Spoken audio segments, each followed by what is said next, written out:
Hi friends, welcome back to my YouTube channel Plants, Pots and Bonsai.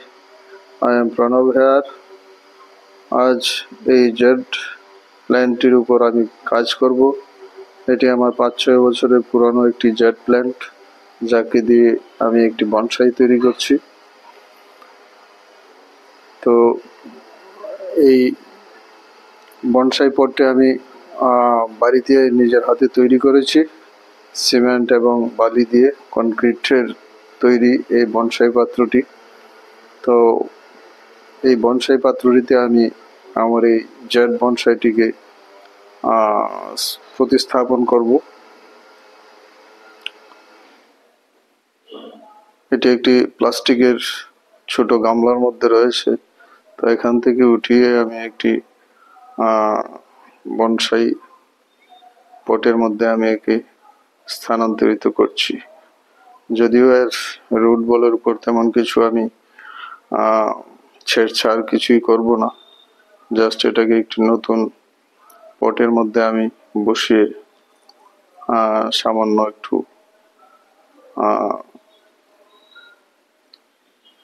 একে একটু refine করে নেব। কারণ এই বনসাই পাত্রের মধ্যে গাছটিকে বসালে গাছটি আরো ভালো দেখাবে এবং দেখতেও ভালো লাগবে। আর এই বনসাই পাত্রটিও আমার নিজের হাতের তৈরি করা, তাই ভাবলাম যে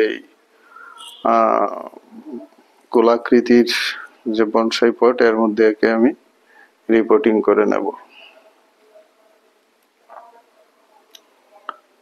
গাছটিকে আমি বসিয়ে নিলাম। তো পটের যে মাপ অনুযায়ী এর রুট বলটা ঠিকঠাক এর মধ্যে বসে গেছে। তো গাছটিকে আমি পট থেকে সামান্য একটু এর গোড়াটাকে, রুট বলটাকে আমি পট থেকে সামান্য একটু উঁচুতে রাখবো, যেন এর সারফেস রুটগুলি এবং এর যে কাণ্ডটা সেটা যেন ভালোভাবে দৃশ্যমান হয়। সেই জন্য এটাকে একটু উপরে আমি প্রতিস্থাপন করব। টবের থেকে সামান্য উপরে থাকবে। তো এইভাবে আমি বসিয়ে নিই। এর যে কিনারের মাটিগুলি সেগুলিকে একটু ছাড়িয়ে নিয়ে এই পটটিতে আমি ঠিকঠাকভাবে একে বসিয়ে দিচ্ছি।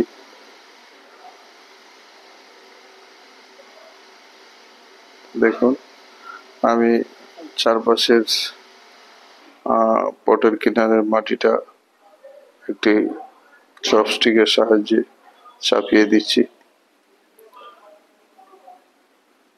একটা ড্রেনের মতো বানিয়ে নিচ্ছি, কারণ পটটা এর রুট বল থেকে সামান্য বড়, তাই এটাকে এই পাত্রের মধ্যে রুট বলটাকে, গাছটিকে আমি মানিয়ে নিচ্ছি ঠিকঠাক মতো। তো আমি যেই পটের নিচে তার রেখেছিলাম, সেই তার দিয়ে আমি গাছটিকে আর কাণ্ডটিকে আমি বেঁধে দেব, যেন হেলতে দুলতে না পারে। আর জেড প্লান্ট এমনিতেও নরম কাণ্ডের গাছ, এটা সামান্য নাড়াচাড়াতেই হেলে দুলে। তাই এর গোড়াতে আমি যে ওয়্যার দিয়ে একটু বেঁধে দিলাম, তাতে গাছটি আরো স্টেবল থাকবে। তো আমি কিছু বনসাই মাটি এর চারপাশে দিয়ে দিচ্ছি, যেখানে প্রয়োজন সেভাবে গাছটিকে বসিয়ে নিচ্ছি।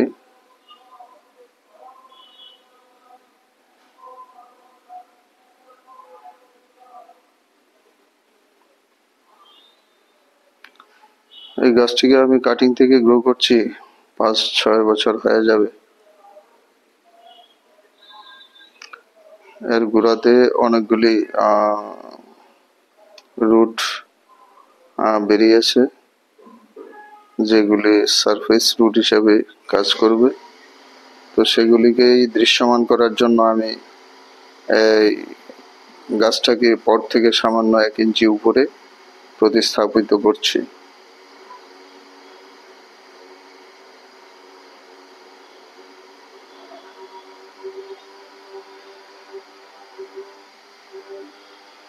বসিয়ে নিয়ে আমি চারপাশে প্রয়োজনে মাটি দিয়ে দিয়েছি। এখন চিন্তা করছি এর উপরের অংশটাকে, কাণ্ডের উপরের অংশটা একটু ফেলে আছে। এই গাছটির যে যে স্টাইলে আছে সেই অনুযায়ী এটা বেড়ে আছে। আর এই গাছ এমনিতেও একটু সফটউড, কাণ্ড নরম থাকে, তাই আমি এটিকে সঠিক ভাবে রাখার জন্য আমি একটি অ্যালুমিনিয়ামের তার দিয়ে একে পটের সঙ্গে একটু ক্লিপিং করে দেব, অর্থাৎ টানা দিয়ে দেব, যেন গাছটির সঠিক জায়গাতে এর টপটা যেন সঠিক জায়গাতে থাকে। তাই পাত্রের নিচে যে তার রয়েছে আমি লাগিয়েছি, সেই তারের সঙ্গে আরেকটি তারকে যুক্ত করে আমি গাছটিকে একটু টেনে দেব, যেখানে থাকলে গাছটিকে আরো সুন্দর লাগবে, ভালো লাগবে। কারণ গাছের মাথাটি একদিকে বিশেষভাবে হেলে আছে, যেটা দেখতে তেমন ভালো লাগে না, এবং গাছটির যে সার্বিক ব্যালেন্স সেটাও নষ্ট হচ্ছে। তাই আমি এর উপরের মাথাটিকে একটু ক্লিপিং করে দিয়ে বেঁধে দিচ্ছি তার দিয়ে।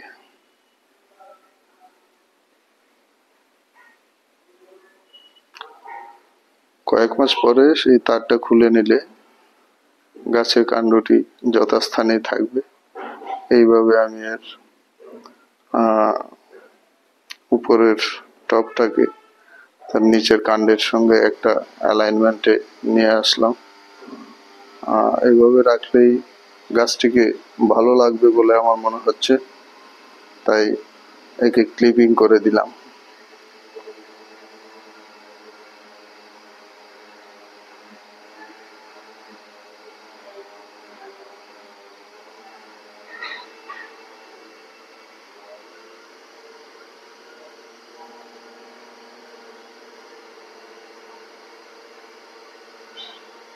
এর গোড়াতেও আমি সামান্য বনসাই সয়েল দিয়ে দিচ্ছি, যেন সারফেস রুটগুলি, সরু মূলগুলি যেন ঢাকা পড়ে যায়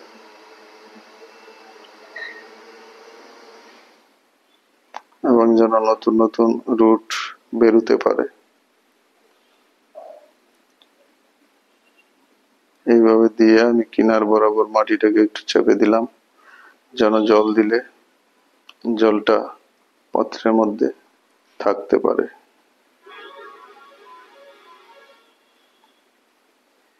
তো এইভাবে আমি গাছটিকে প্রতিস্থাপন করে নিলাম। তো এখন তো এর উপরে হার্ড প্রুনিং বা তেমন কোনো প্রুনিং করা যাবে না। যেই ডালগুলি নিতান্তই এলোমেলো ভাবে চলে যাচ্ছে, যেগুলি আমার কোনো কাজে আসবে না, সেইগুলি 1-2টি ডালকে আমি রিমুভ করে নেব।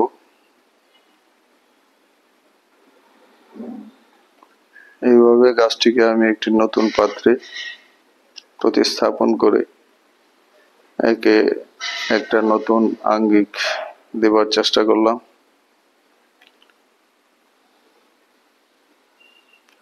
একদম অপ্রয়োজনীয় কয়েকটি শাখা আমি ছেঁটে নিচ্ছি এবং গাছটির উপরের দিকে একটা প্যাড, যে প্যাডটা একটু উপরের দিকে উঠে যাচ্ছে, সেটিকে একটু ওয়ারিং করে নামিয়ে দেব এই প্যাডটাকে, কারণ এর মাথাতেও দুপাশে দুটো প্যাড তৈরি হচ্ছে।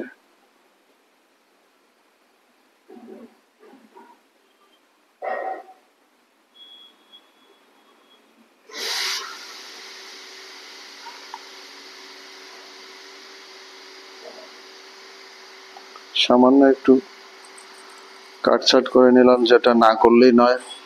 তো এই ডালটিকে আমি একটুখানি ওয়ারিং করে একে একটু সাজিয়ে নিচ্ছি। তো এই ছিল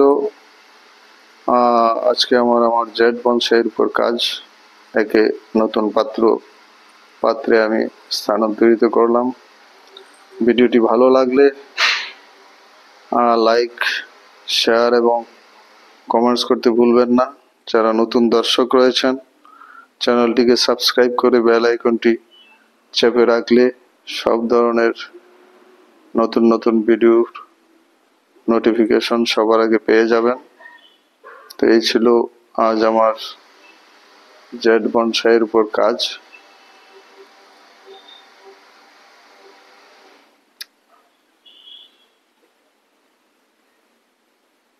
এই পাত্রে আমি গাছটিকে এখন বড় করতে থাকবো। আবার দেখা হবে নতুন কোনো ভিডিও নিয়ে। সবাই ভালো থাকবেন। নমস্কার।